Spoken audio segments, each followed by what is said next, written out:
Shalom, and welcome back to B'nai Noach Academy, Thoughts on the Torah. Please remember to hit the like button, to subscribe if you haven't done so yet, and most importantly, to share this wisdom and inspiration with friends and family.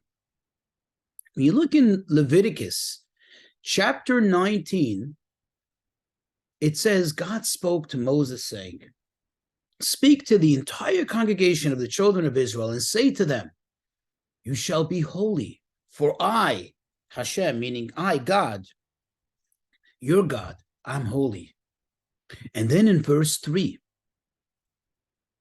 it starts to give us the details of this. What is the first, so to speak, order of business after telling us that we have to be holy? We have to strive to be lofty or to be holy like God.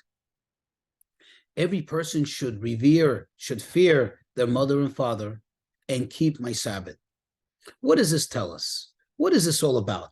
I mean, there's nothing else that God can think of to command us, to instruct us, to advise us in order to be like him. I mean, he doesn't have parents, does he?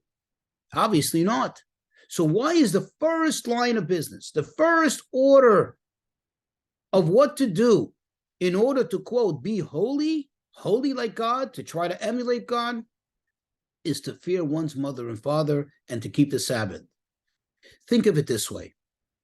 And we can see today the ills of the absence of this idea in society today. You see, what God is telling us, in order to be holy, in order to be lofty, in order to be godly, to be like God, one has to have respect. One has to have respect for others, respect for people. One has to have respect for authority, that is. Understand that there are people that, yes, are higher than you. And that is the way God made it. God made it so that every living person has a set of parents. Every living person has someone who is, quote, higher than them, above them. Oh, so someone's better than me? Does that mean that I'm not good enough? No, you're fantastic. You're perfect. But there's someone who preceded you, and there's somebody, therefore, who precedes you in order of authority. And yes, you have to listen. There's always someone higher than you. Even the greatest person, even the greatest authority has someone over them, at least God himself.